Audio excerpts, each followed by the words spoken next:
ہم ان تمام لوگوں کو دعوت دیتے ہیں جنہوں نے اس پیغام کو سنا ہے کہ وہ بنی اسرائیل کی طرح عمل کریں۔ جب انہوں نے اپنے دروازوں کو نشان زدہ کیا، اپنے گھروں کو بھیڑ کا بچے کے خون سے نشان زدہ کیا، ہم انہیں دعوت دیتے ہیں کہ وہ آج کے دور میں اپنے دروازوں پر البیت اللہ لکھیں تاکہ عذاب ان کے گھروں سے گزر جائے۔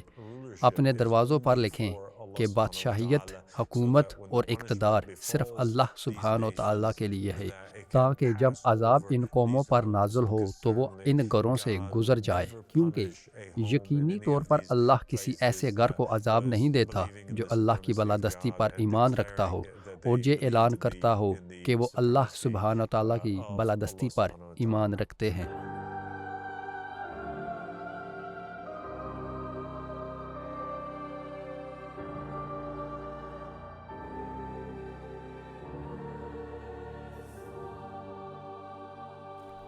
اعوذ باللہ من الشیطان الرجیم، بسم اللہ الرحمن الرحیم۔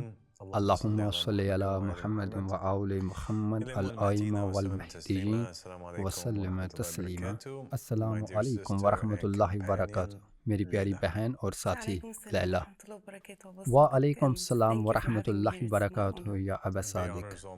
اور مجھے یہاں بلانے کے لیے آپ کا شکریہ۔ یہ میرے لیے اعزاز کی بات ہے، یہ اعزاز میرا ہے۔ میرے ساتھ شامل ہونے کے لیے آپ کا شکریہ۔ آج ہم ایک سنجیدہ موضوع پر بات کرتے ہیں جو دنیا بھر میں ہونے والے واقعات کی وجہ سے ضروری ہے، اور وہ موضوع ہے الہی سزائیں جو انسانیت پر نازل ہوتی ہیں۔ جیسا کہ ہم دیکھ رہے ہیں، دنیا ایسی حالت میں ہے جیسے اس سے پہلے ہم نے نہیں دیکھا، خاص طور پر اس نسل نے تو ہرگز نہیں دیکھا۔ یہاں تک کہ ماہرین یا نام نہاد ماہرین بھی کہہ رہے ہیں کہ انہوں نے ایسا کبھی نہیں دیکھا۔ مثال کے طور پر فلوریڈا میں اس وقت آنے والے طوفان کے بارے میں کہا جا رہا ہے کہ یہ 1000 سال میں آنے والا ایک طوفان ہے، یا 1000 سال میں ایک بار ہونے والا واقعہ ہے۔ ہم جنگیں دیکھ رہے ہیں، جنگوں کی افواہیں سن رہے ہیں، لوگوں کو مرنے کا سامنا ہے جیسے پہلے کبھی نہیں ہوا، اور چیزیں مسلسل بگڑتی جا رہی ہیں۔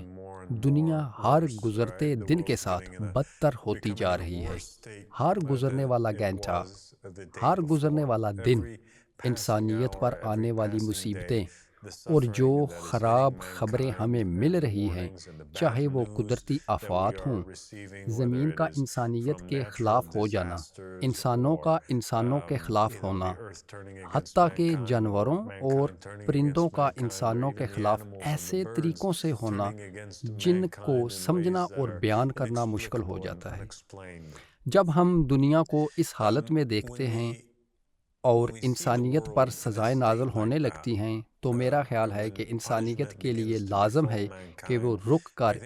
ان مقدس کتابوں کی باتوں پر غور کرے جو پہلے نازل ہو چکی ہیں، چاہے وہ تورات ہو، انجیل ہو یا قرآن مجید ہو، انبیاء اور رسولوں کے کلام پر، تاکہ ہم جان سکیں کہ ان سب میں خدا کے ساتھ ہم کہاں کھڑے ہیں اور خدا کہاں ہے۔ اور جب بھی انسانیت پر سزائیں نازل ہوتی ہیں اور انسانیت مشکلات میں مبتلا ہوتی ہے، تو بہت سے لوگ ایک الہی طاقت کو تلاش کرنے کی کوشش کرتے ہیں تاکہ وہ انہیں بچا لے، اور بہت سے لوگ یہ سمجھتے ہیں کہ خدا نے کیوں مداخلت نہیں کی تاکہ انہیں بچایا جا سکے، اور کچھ لوگ یہ سوال کرتے ہیں کہ یہ سب کیوں ہو رہا ہے۔ میرا خیال ہے کہ یہ لوگوں کے لیے خدا کی طرف سے ایک بیداری کا پیغام ہے، اور جیسا کہ ہم نے کہا، اب صادق خدا ان سے بہت سے طریقوں سے بات کر رہا ہے۔ فطرت ان سے بات کر رہی ہے، اور خود انسانیت غیر مستحکم ہو چکی ہے، اور اسی لیے انہیں رک کر غور و فکر کرنا چاہیے۔ بالکل درست ہے۔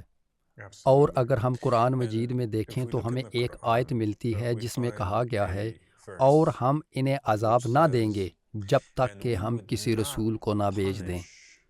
تو اب ہم جانتے ہیں کہ قرآن مجید کی اس آیت سے یہ بات ثابت ہے کہ جب بھی انسانیت پر کوئی سزا نازل ہوتی ہے تو اس کا مطلب یہ ہے کہ ان لوگوں کو پہلے سے ہی خبردار کیا جا چکا تھا۔ اور اب جیسا کہ ہم قرآن مجید سے جانتے ہیں، سزائیں ایسی بھی ہو سکتی ہیں جو پوری دنیا کو اپنی لپیٹ میں لے لیں۔ اور اس کی ایک مثال حضرت نوح علیہ السلام اور طوفان کی ہے نا۔ اس کہانی سے معلوم ہوتا ہے کہ طوفان عالمی تھا، یا کم از کم اس وقت تک کی پوری انسانیت پر آیا تھا، اور جو اس وقت زندہ تھے، اور سزائیں مخصوص علاقوں کے لیے بھی تھیں، ہے نا۔ قرآن میں ایسی آیات بھی ہیں جن میں کہا گیا ہے، اور کتنی بستیاں تھیں جنہیں ہمارے عذاب نے پکڑا، یا خانہ کعبہ کے ارد گرد ہونے والے واقعہ جیسی مثالیں بھی موجود ہیں۔ جب ابرہ اور اس کے ہاتھی، جو رسول صلی اللہ علیہ وآلہ وسلم کی پیدائش سے پہلے اس علاقے پر حملہ آور ہو رہے تھے، اور اللہ نے ان پر عذاب کے طور پر ابابیل کے پرندے بھیجے جو ان پر سنگ باری کرنے لگے، ہے نا، تو یہ اللہ کی طرف سے ایک عذاب تھا، لیکن یہ ایک مخصوص علاقے پر نازل ہوا تھا۔ یہ ایک بہت چھوٹے علاقے پر تھا، اور خاص ایک فوج پر تھا، اور پھر ایسی سزائیں ہیں جو زیادہ بڑے پیمانے پر آئی ہیں، اور پھر ایسی سزائیں ہیں جو درمیانی پیمانے پر آئی ہیں، ہے نا۔ اور سزائیں کچھ بھی ہو سکتی ہیں، وہ قدرتی آفات بھی ہو سکتی ہیں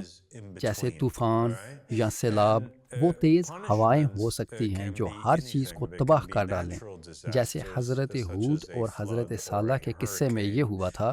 ان پر آنے والی سزاؤں میں یہی چیزیں شامل تھیں۔ یہ آسمان سے آگ اور پتھر بھی ہو سکتے ہیں، جیسے حضرت لوط علیہ السلام کی قوم پر آیا تھا، یا پھر یہ جنگ بھی ہو سکتی ہے، تلوار بھی، جنگ بھی ایک الہی سزا ہو سکتی ہے۔ اور ہم نے دیکھا ہے کہ اللہ نے جنگ کا استعمال کیا، یہاں تک کہ ظالموں کی فوجوں اور کافروں کی تلواروں کا استعمال بھی مومنوں پر عذاب کی صورت میں کیا۔ ہم دیکھتے ہیں کہ ان کا مشاہدہ بنی اسرائیل کے معاملے میں بھی ہوا ہے۔ یہ کئی بار ہوا ہے کہ اللہ نے نبوکدن نظر اور بیبلونین والوں یا اسیرینز کو استعمال کیا تاکہ بنی اسرائیل کو غلام بنایا جائے یا انہیں جلا وطن کیا جائے۔ اللہ نے مصریوں کو بھی استعمال کیا، جیسا کہ روایات کے مطابق حضرت سارہ کو اس وقت جب انہیں بیٹے کی خوشخبری ملی، اور روایات بیان کرتی ہیں کہ وہ ہنس پڑی، اور ان کے اس ہنسنے اور بظاہر اللہ کے حکم پر شک کی بنا پر اللہ تعالیٰ نے حکم دیا کہ ان کو اولاد پر ایک سزا آئے، ہے نا، اور وہ سزا 400 سال تک مصر میں غلامی کی صورت میں تھی۔ ہم یہ بھی دیکھتے ہیں کہ عیسائی یہ مانتے ہیں کہ اللہ نے بنی اسرائیل کو تقریباً 2000 سال کے لیے ان کو سرزمین اسرائیل سے نکال دیا گیا، اور رومیوں کے ہاتھوں دوسرا موعید تباہ کر کے انہیں سزا دے دی گئی، کیونکہ انہوں نے حضرت عیسیٰ کو مصلوب کیا یا ان کے قتل کی کوشش کی جو ان کے پاس بھیجے گئے تھے۔ تو سزائیں نیچے آتی ہیں، ہم دیکھتے ہیں، اور سزائیں قدرتی آفات ہو سکتی ہیں، یا یہ جانوروں کا استعمال بھی ہو سکتی ہیں۔ ہمارے پاس بائبل کی کہانیاں ہیں جہاں انبیاء جیسے نبی ایلیا اور دیگر ذرائع، یہ الیاس نبی ہیں، ٹھیک ہے، جو وہاں سے گزر رہے تھے، اور وہاں کے بچے جو آپ کا مذاق اڑاتے ہیں، اور وہ انہیں گنجا کہہ کر بلاتے ہیں، اور وہ لعنت بھیجتے ہیں ان پر، اور بنیادی طور پر ریچھ جنگل سے آگے آتے ہیں، اور وہ ان کافروں کو تباہ کرتے ہیں جو ان کا مذاق اڑاتے ہیں۔ تو آپ کے پاس سزا کے طور پر جانور بنی نوح انسان کے خلاف ہو رہے ہیں۔ آپ کے پاس قدرتی آفات، سیلاب، سمندری طوفان، اس طرح کی چیزوں کی مثالیں ہیں جو بنی نوح انسان کے خلاف آتی ہیں، اور آپ کے پاس ایسے شہر ہیں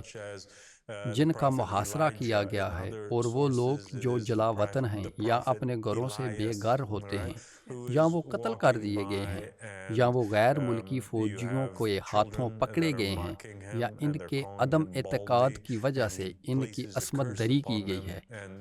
اور ان تمام واقعات میں سے جو مشترک داغا آپ کو ملتا ہے وہ یہ ہے کہ ان کو پہلے کسی خاص رسول نے خبر کیا تھا، انہوں نے رسول کو جھٹلایا، یا انہوں نے رسول کو نظر انداز کیا، یا وہ پہچانتے تک نہیں، یا وہ رسول کے وجود سے بھی واقف نہیں ہیں، کیونکہ وہ اتنے مصروف ہیں جیسے وہ نوح کے زمانے میں تھے، جشن مناتے تھے، شادی شدہ یا دنیا کے پیچھے بھاگتے تھے، اور اسی طرح عذاب ان کو اپنی لپیٹ میں لے لیتا ہے۔ جب مومن دیکھتا ہے کہ وہی حالات جو پچھلی قوموں کے ساتھ پیش آئے تھے آج دوبارہ سے ہو رہے ہیں،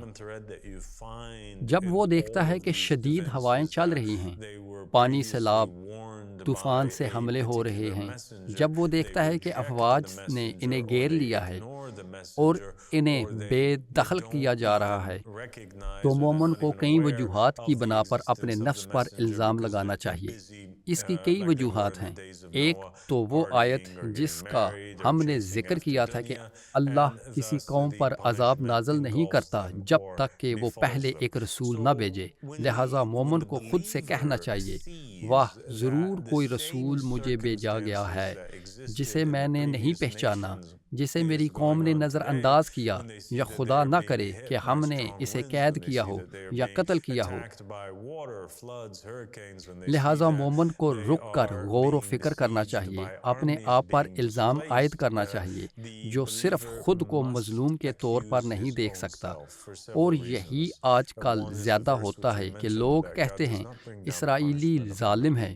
اور اسی وجہ سے ہم پر ظلم ہو رہا ہے، ہم مظلوم ہیں، ہمارے ساتھ زیادتی کی جا رہی ہے۔ اور اسی طرح سے اسرائیلی، یوکرینی یا روسی کہہ سکتے ہیں، لیکن حقیقی مومن چاہے وہ عیسائی ہو، یہودی ہو یا مسلمان ہو، اسے رک کر غور و فکر کرنا چاہیے اور اپنے اور اپنی قوم کو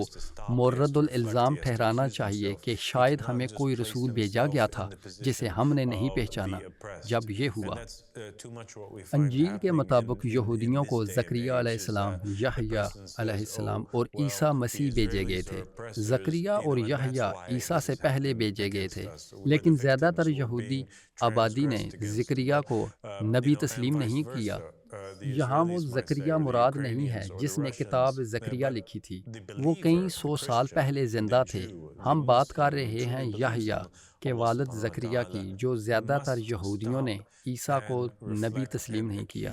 دراصل اس وقت کے یہودی بادشاہ نے یحییٰ کو قتل کروایا تھا، جیسے کہ زکریا کو بھی عیسیٰ مسیح کی آمد سے پہلے قتل کیا گیا تھا۔ جب عیسیٰ مسیح بھیجے گئے تو یہ گویا آخری موقع تھا، آخری پیغمبر تھے، جو یوں ہم دیکھتے ہیں کہ عیسائیت کے مطابق یہودی قوم کو 3 پیغمبر بھیجے گئے تھے، زکریا، یحییٰ اور عیسیٰ، اور ان سب کو یہودیوں نے رد کر دیا۔ اس کا نتیجہ یہ نکلا کہ یہودی قوم سے نبوت اور وحی کا سلسلہ ختم ہو گیا، اور خدا نے ان سے منہ موڑ لیا۔ اس کے بعد وہ اپنا معبد ہیکل کھو بیٹھے، جن پر حملہ ہوا تھا، اور انہیں جلا وطن کر دیا گیا، یہاں تک کہ وہ تقریباً 2000 سال بعد اسرائیل میں واپس داخل ہوئے۔ اور یہی چیز حضرت محمد صلی اللہ علیہ وآلہ وسلم اور اہل البیت محمد علیہ السلام کے ساتھ بھی ہوئی، اور ہم نے اس بارے میں کئی اقساط میں بات کی ہے کہ انہوں نے نبی محمد صلی اللہ علیہ وسلم کے بعد نسلوں صحیح وارثوں کو کیسے ذبح کیا، اور ہم نے حملوں، ظلم و ستم اور حالت نقصان کے بارے میں بھی بات کی ہے جس میں امت مسلمہ ہمیشہ سے رہی ہے۔ اب قرآن پاک میں ایک اور آیت ہے جو امید دیتی ہے، لیکن یہ اتنی ہی خوفناک ہے، اور یہ سورہ انفال کی آیت نمبر 33 ہے، اسی سے متعلق ہے۔ قرآن کی آیت کیا کہتی ہے؟ یہ عذاب کے بارے میں ہے، اور اللہ فرماتے ہیں، اور ہم انہیں عذاب نہیں دیں گے جب تک کہ تم ان میں ہو، یعنی رسول ان میں ہے۔ صحیح، یہاں یہ سمجھا جا سکتا ہے کہ مومن ان میں ہے، لیکن خاص طور پر یہ رسول کے بارے میں ہے، اور ہم انہیں عذاب نہیں دیں گے جب تک کہ وہ توبہ کر رہے ہیں۔ ٹھیک ہے، یعنی یہ کافر قوم۔ اور یہ ہمیں امید دیتا ہے کیونکہ یہ ظاہر کرتا ہے کہ اگر وہ لوگ جو عذاب میں مبتلا ہیں یا جن پر عذاب آنے والا ہے صرف اللہ سبحانہ وتعالیٰ کی طرف رجوع کریں اور توبہ شروع کریں، تو توبہ کی حالت میں ہونا ہی ان کے اوپر سے عذاب کو ہٹانے کے لیے کافی ہوگا۔ سبحان اللہ، جی ہاں۔ اور جو لوگ اس وقت غزہ میں ہیں، جنگ زدہ علاقوں میں ہیں، یا جنہیں سمندری طوفان، بگولے یا دیگر قدرتی آفات کا سامنا ہے یا ہونے والا ہے، ان کے لیے ایک کام یہ ہے کہ وہ وہی کریں جو حضرت یونس علیہ السلام کی قوم نے کیا تھا۔ اب ان پر عذاب کا سایہ تھا تو وہ توبہ کی حالت میں آ گئے تھے، اور اس نے ان کے سروں سے عذاب کو ہٹا دیا تھا۔ اور یہ ویڈیو جو ہم ابھی ریکارڈ کر رہے ہیں، میں امید کرتا ہوں کہ یہ ایک پکار ہے، ایک اعلان ہے، اور یہ ایک ایسی نصیحت ہے جو ایک خیر خواہ کی طرف سے دی گئی ہے، جو پوری انسانیت کے لیے بھلائی چاہتا ہے، چاہے وہ یہودی ہو، عیسائی، مسلمان، بدھ مت کے ماننے والے ہوں، ہندو ہوں یا پھر غیر مومن یا ملحد ہوں۔ ہم ان سب کو دعوت دیتے ہیں، ان لوگوں کو جو اس وقت دنیا میں جاری حالات سے متاثر ہیں، کہ وہ اللہ کی طرف رجوع کریں، اپنی اعتقادی اور اللہ کے نبیوں اور رسولوں کو رد کرنے پر توبہ کریں۔ اور اس آیت میں خوفناک بات یہ ہے کہ آیت یہ کہتی ہے، اور یہ پیغمبر کے بارے میں بات کر رہی ہے، ہم اس وقت تک عذاب نازل نہیں کریں گے جب تک تم ان میں موجود ہو، لہٰذا جب کسی قوم پر عذاب آتا ہے تو اس کا مطلب یہ ہے کہ ان کے پاس اللہ کا کوئی پیغمبر نہیں بچا، اور اس کا یہ بھی مطلب ہے کہ اس قوم میں کوئی مومن بھی باقی نہیں رہا، اور وہ قوم جس پر عذاب نازل ہو رہا ہے اس میں کوئی توبہ کرنے والا بھی موجود نہیں ہے۔ اور یہ وہ عظیم سانحہ ہے جو اس قوم کی حالت ظاہر کرتا ہے جس پر عذاب نازل ہو رہا ہے، کیونکہ اللہ اس قوم پر عذاب نازل نہیں کرے گا اگر ان میں کوئی پیغمبر موجود ہو۔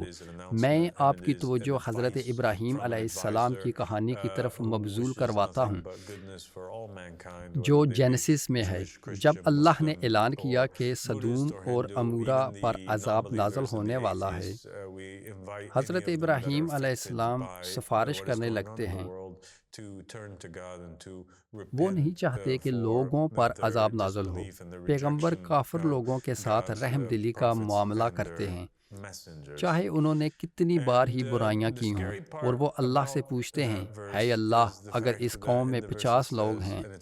کیا تم پھر بھی انہیں سزا دو گے؟ اور اللہ فرماتا ہے، نہیں،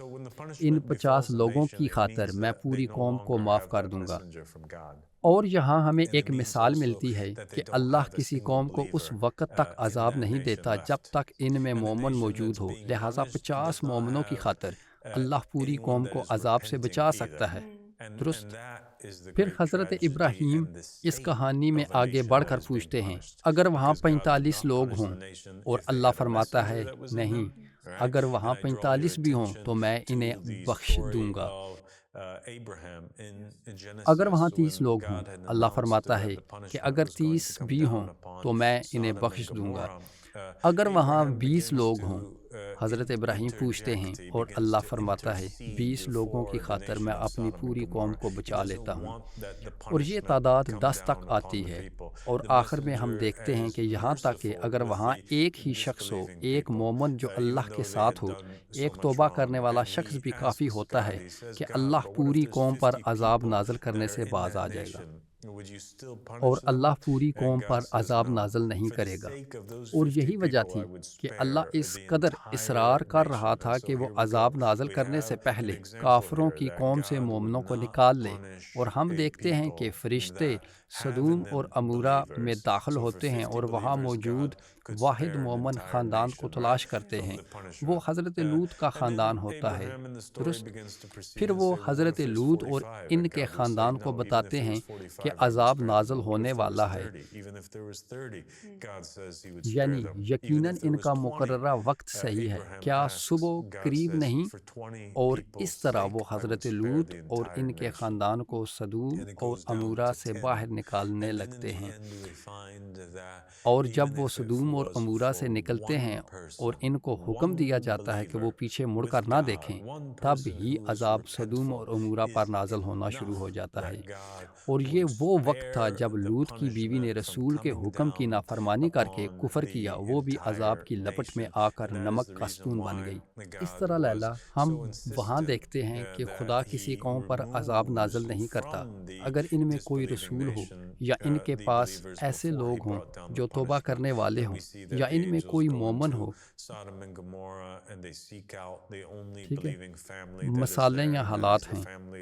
ٹھیک ہے، کیونکہ آپ کے پاس ایسے لوگ ہو سکتے ہیں جو کہیں گے ٹھیک ہے میں ایک مومن ہوں، یا وہ اس پیغام کو یہاں دیکھ سکتے ہیں اور انہیں یقین ہو جائے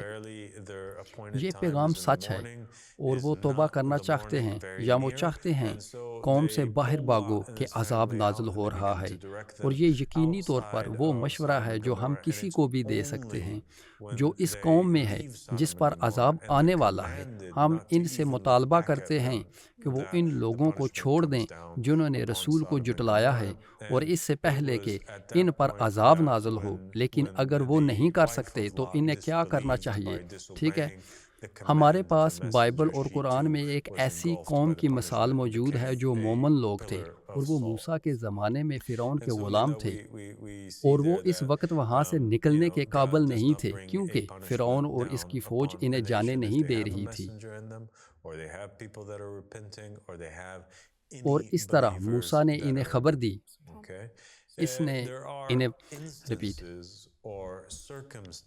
موسیٰ نے انہیں بتایا کیونکہ خدا نے انہیں حکم دیا تھا کہ وہ بنی اسرائیل کو خبردار کریں کہ ایک ایسا عذاب آنے والا ہے جو پورے مصر پر نازل ہوگا، اور وہ یہ تھا کہ ہر انسان، ہر جانور کے پہلوٹے کو مرنا تھا۔ اور پھر وہ ان سے یہ کہتا ہے کہ اگر آپ ان لوگوں میں سے نہیں بننا چاہتے جو اس عذاب سے دوچار ہیں تو آپ کو ایک بھیڑ کا بچہ قربان کرنا ہوگا اور اس کے خون کو سامنے والے دروازے پر مسح کرنا ہوگا تاکہ موت کا فرشتہ تمہارے گھر سے گزر جائے یا عذاب تمہارے گھر سے گزر جائے اور مومنوں کے گھروں کو تکلیف نہ پہنچائے، جبکہ یہ عذاب کافروں کے گھروں پر آئے۔ اور یہ وہ کام ہے جو انہوں نے عذاب سے بچنے کے لیے کیا، اور اس طرح آپ کے پاس ایک ایسی مثال ہے کہ ایک پورے ملک پر عذاب آتا ہے، اور ہم یہ پاتے ہیں کہ ہمیشہ عذاب آنے کی وجہ رسول اور پیغمبر کو رد کرنا تھا جو رسول لایا تھا، اور جو پیغام رسول لایا یا لا رہا ہے آدم کے زمانے سے لے کر محمد صلی اللہ علیہ وآلہ وسلم کے زمانے تک، یہ ایک کہانی میں وہ یہ ہے کہ وہ خدا کی بالادستی کی طرف بلا رہے ہیں، وہ لوگوں سے پوچھ رہے ہیں، ٹھیک ہے، یقین کریں کہ خدا وہی ہے جو حاکم مقرر کرتا ہے، خدا وہ ہے جو ایک رسول مبعوث کرتا ہے، اور وہ یہ کہ لوگوں پر اس رسول کی اطاعت واجب ہے۔ آپ کے پاس اسلام میں پیغمبر محمد صلی اللہ علیہ وآلہ وسلم ہیں، وہ آتے ہیں، ان کے پاس قرآن ہے، قرآن کہتا ہے کہ ہم نے کوئی رسول اس لیے نہیں بھیجا سوائے اس کی اطاعت کے۔ قرآن کہتا ہے ہم وہ ہیں جو زمین میں حاکم یا خلیفہ یا جانشین مقرر کرتے ہیں، اور جانشین کی اطاعت کرنی ہے، خدا ہی ہے جو حاکم مقرر کرتا ہے۔ بائبل میں ہمارے پاس بالکل وہی چیز ہے جو خدا ہی نے الہی طور پر مقرر کردہ بادشاہ یا حاکم کو چنتا ہے، مسیح جو الہی طور پر مقرر کردہ بادشاہ یا حاکم کو چنتا ہے اور مقرر کرتا ہے۔ ہم دیکھتے ہیں کہ وہی ہے جس نے یسوع مسیح کو مسیحا کے طور پر یہودیوں کے بادشاہ کے طور پر آگے بھیجا تھا۔ یہ لفظی طور پر اس کا لقب ہے، اور وہ یہ بنی نوح انسانیت پر جو یسوع کی اطاعت کریں اگر وہ چاہتے ہیں کہ ان کے لیے کیا اچھا ہو، اور انہیں ظالموں کو رد کرنا چاہیے چاہے یہ رومی ہی کیوں نہ ہو، صحیح، جو زمین پر قابض ہیں، چاہے وہ قیصر ہو یا جھوٹے پادری اور مبلغین، وہ مذہبی ادارہ جو جھوٹے بادشاہ کی حمایت کر رہا ہے،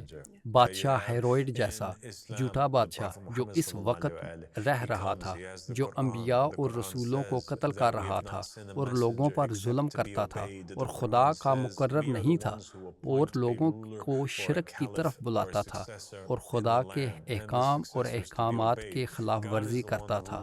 ہم تورات میں دیکھتے ہیں کہ یہی وہ پیغام ہے جس کی طرف انبیاء اور مرسلین مسلسل پکار رہے تھے کہ بنی اسرائیل سموئیل خدائی مقرر کردہ بادشاہوں کا رد کرنا خدا کو بہت ناراض کرتا ہے، اور انہوں نے مطالبہ کیا کہ خدا ان پر بادشاہ مقرر کرے۔ ہم انہیں بار بار گمراہ ہوتے ہوئے پاتے ہیں، اور یہ وہی ہیں جو ایسے حکمرانوں کی پیروی کر رہے ہیں جنہیں خدا نے نہیں بلکہ انسانوں کے ذریعے مقرر کیا گیا ہے، اور یہی وہ چیز ہے جو آخر کار عذاب نازل ہوتی ہے جب یہ جھوٹے بادشاہ اور حکمران عوام کو گمراہ کرتے ہیں اور انہیں جنگوں پر گھسیٹتے ہیں اور بادشاہ کے گناہوں کا بوجھ ان پر ڈالتے ہیں۔ چنانچہ جب وہ کسی ایسے بادشاہ کی پیروی کرتے ہیں جو خدا کی طرف سے مقرر نہیں کیا گیا، تو وہ ہر گناہ کے لیے، ہر غلط کام کے لیے اس حکمران کے ذریعے خدا کے حکم کی ہر خلاف ورزی کے لیے خدا کی لعنت وصول کرتے ہیں، کیونکہ انہوں نے اس حکمران کی حمایت کی تھی۔ اور چونکہ انبیاء نے فرمایا ہے کہ اگر کوئی مغرب میں مارا جائے اور کوئی مشرق میں اس سے راضی ہو تو وہ اس شخص کے عذاب میں شریک ہے۔ اس کے بارے میں سوچو، صرف اپنے عمل سے خوش ہو کر وہ اس میں شریک ہو جاتے ہیں، اور یہی بات یقینی طور پر ان لوگوں کے لیے بھی درست ہے جو کسی ظالم کو ووٹ دیتے ہیں یا اس کی حمایت کرتے ہیں، اس کے نتیجے میں آنے والی سزا میں انہیں شریک ہونا ہے، اور خدا ہمیشہ عادل ہوتا ہے۔ اور یہ ایک بہت اہم نکتہ بھی ہے، کیونکہ یہ صرف یہ نہیں ہے کہ خدا لوگوں کو اس وجہ سے سزا دے رہا ہے کہ وہ رسول کو جھٹلائیں، یہ صرف اتنا ہی نہیں کہ وہ یا اس کی حمایت کرتے ہیں، اس کے نتیجے میں آنے والی سزا میں انہیں شریک ہونا ہے، اور خدا ہمیشہ عادل ہوتا ہے۔ اور یہ ایک بہت اہم نکتہ بھی ہے، کیونکہ یہ صرف اتنا نہیں ہے کہ تم نے نوح کی بات نہیں سنی اس لیے میں تمہیں سزا دوں گا کیونکہ میں چاہتا ہوں کہ تم زبردستی اس مذہب کے پیروکار بن جاؤ۔ یہ معاملہ نہیں ہے، لیکن ہوتا یہ ہے کہ جب لوگ گناہ کر رہے ہوتے ہیں، وہ اپنے اوپر اس گناہ کی کرامت اور اس گناہ کی سزا بھگتتے ہیں۔ اور مجھے لگتا ہے کہ یہ بہت دلچسپ ہے اور ہمیں اس پر غور کرنا چاہیے۔ اس وقت فلوریڈا میں کیا ہو رہا ہے؟ آپ کے پاس لاکھوں لوگ ہیں جو ایک ایسی ریاست میں بے گھر ہو رہے ہیں جس میں ایک فوجی اڈہ ہے،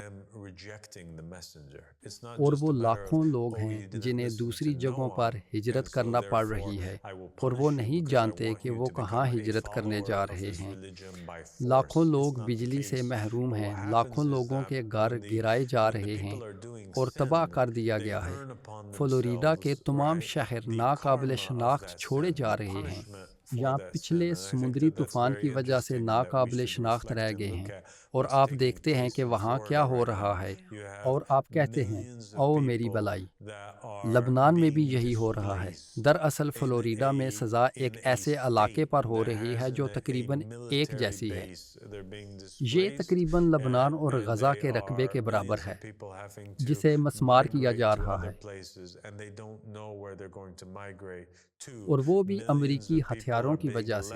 لاکھوں لوگ بے گھر ہوئے ہیں۔ تو یہ تقریباً ایسا ہی ہے جیسے ان لوگوں کو خبردار کیا گیا تھا، اور ان کے پاس ایک رسول آیا اور وہ چاہتا تھا کہ وہ خدا سے توبہ کرے۔ انہوں نے اس رسول کو جھٹلایا، انہوں نے خدا کی بالادستی کو رد کیا، انہوں نے ان لوگوں کی حمایت کی جنہیں انسانوں نے مقرر کیا تھا، انہوں نے انسانوں کی بالادستی کی حمایت کی، انہوں نے اپنے اوپر خدا کی طرف سے عذاب کمایا۔ ان کارروائیوں کا کرما جو ان کی حکومت کے ذریعے ان لوگوں کو بے گھر کرنے اور ہلاک ہونے پر لیا گیا تھا، جو پوری دنیا میں آدھے راستے پر تھے، اور اس لیے اس عذاب سے نجات پانے کے لیے انہیں انسان کی بالادستی کو رد کرنا ہوگا اور اللہ کی طرف رجوع کرنا ہوگا، اور اس رسول کو اپنے دن اور عمر میں تلاش کرنا ہوگا جو زندگی کی طرف بھیجا گیا ہے، جو ان کی طرف بھیجا گیا ہے، خدا کی بالادستی کی طرف بلا رہا ہے۔ اور یہ پچھلے انبیاء اور رسولوں کی تمام دلیلوں کے ساتھ آتا ہے تاکہ یہ عذاب ان پر گزر جائے۔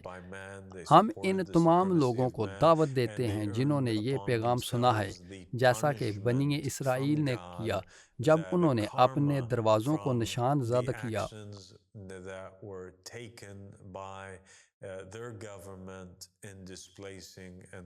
اپنے گھروں کو بھیڑ کے خون سے نشان زدہ کیا، ہم انہیں اس دن اور اس دور میں اپنے دروازوں پر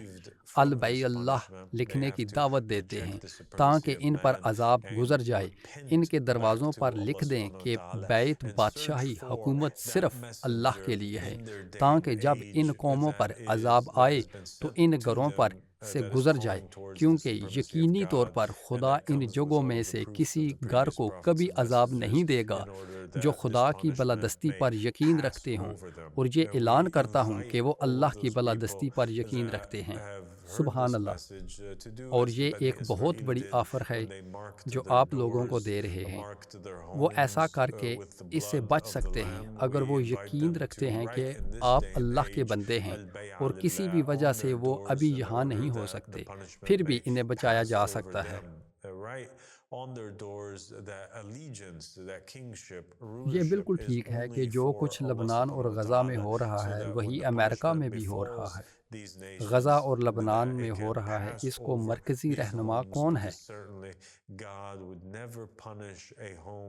تو سبحان اللہ، خدا کسی چیز کو گزرنے نہیں دیتا اور ہمیں اپنی طاقت اور اپنی تمام کہانیاں دکھاتا ہے، لیکن صرف ایک صورت میں، جب ہم سوچیں اور غور کریں اور دیکھ سکیں، اور آپ ان کو پہلے ہی پیش کر چکے ہیں۔ ابا صادق اس قسط میں، بس اگر وہ اس بات کو نہ پہچانیں تب بھی یہ واقعہ ان کے لیے اس بات کا ثبوت ہے کہ یہ کیا ہو رہا ہے، اور خدا عادل اور رحم کرنے والا ہے، اور انہیں صرف یہ کرنا ہے کہ وہ وقت کے رسول کو تلاش کریں اور اپنے وقت کے رسول کو جانے بغیر نہ مریں۔